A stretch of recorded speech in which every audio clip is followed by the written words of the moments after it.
My family comes from a whole bunch of drug use and misuse and alcohol abuse and even a little mental health sprinkled in there. So my first experiences, I guess I want to say, was when I was a toddler. I for real remember being in the circles of everybody drinking and partying under the mango tree, in the garage, or whatever. I remember everybody harvesting pakalolo, and in the child's room would have strings of all the plants hanging upside down, drying, you know what I mean? So my first experience was very, very young. Try not to be judgmental. They don't know. They don't know what they were doing. They didn't know what they were starting or creating or helping to reinforce. I come from a family that has had both languages ripped from them. I come from a Hawaiian grandfather and a Japanese grandmother, and both sides the language was lost. Everything that you see statistics wise, it's affected us. And so even in today's, when I do things, I do it because I come from it and not because, let me read about it, let me study about it, let me, no, I do it because I for real came from it. Diabetes, boom, came from it. Heart problems, boom, we come from that. And as recent as suicide. All of these effects of colonization, the disconnection from both of my cultures made it easier for me to do what I was doing. It made it easier for me not to feel remorse if I rip, rob, steal from you, if I cooking up a batch of crack to sell to the next person. All of those kinds of things, I didn't feel remorse, and I didn't feel like what I was doing was harming people and was harming people's people, and was harming generations of people. Everybody's journey is different, and that's where mine took me. And I picked up my first felony when I was maybe 12, 13 years old. I was still a child, but as soon as I turned 18 and I picked up my first charge as an adult, it got really real. The most important thing that happened to me during high school was that I gave birth. I was a 15-year-old pregnant, gave birth at 16 years old. So that was, if there's one thing pre-prison,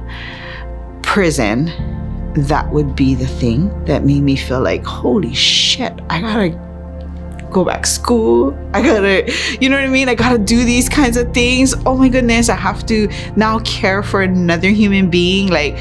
But it still wasn't enough to stop me from making the better choice by not doing whatever I was still doing at 18.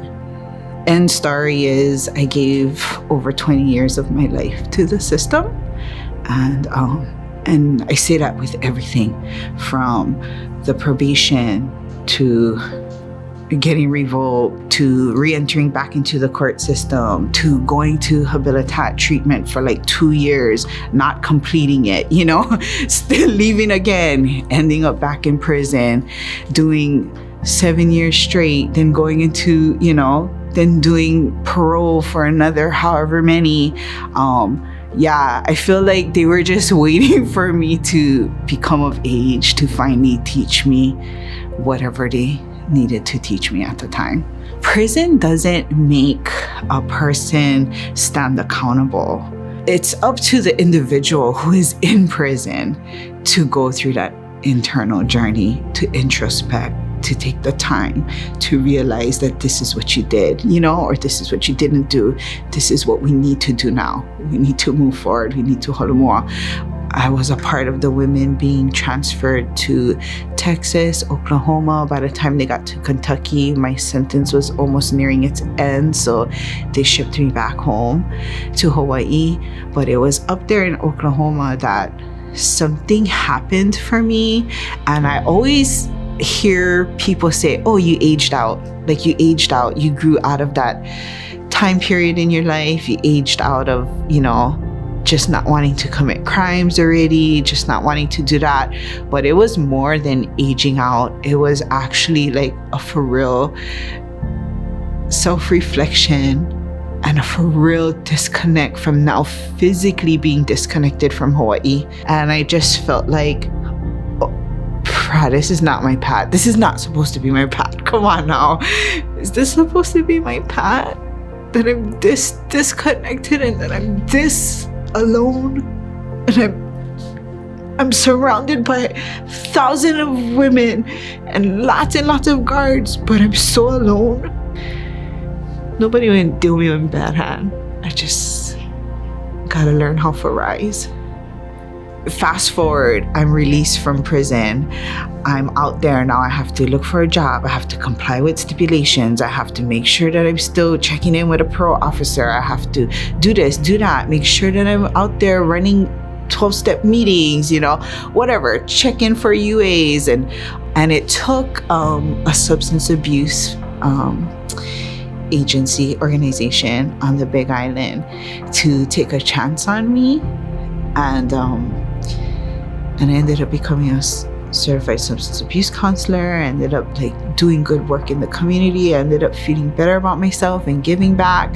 But it took somebody to take a chance that it's okay if Malia represents us, I might come broken, scratched up, banged up, get a little bit teeth marks, I get a couple tattoos, whatever.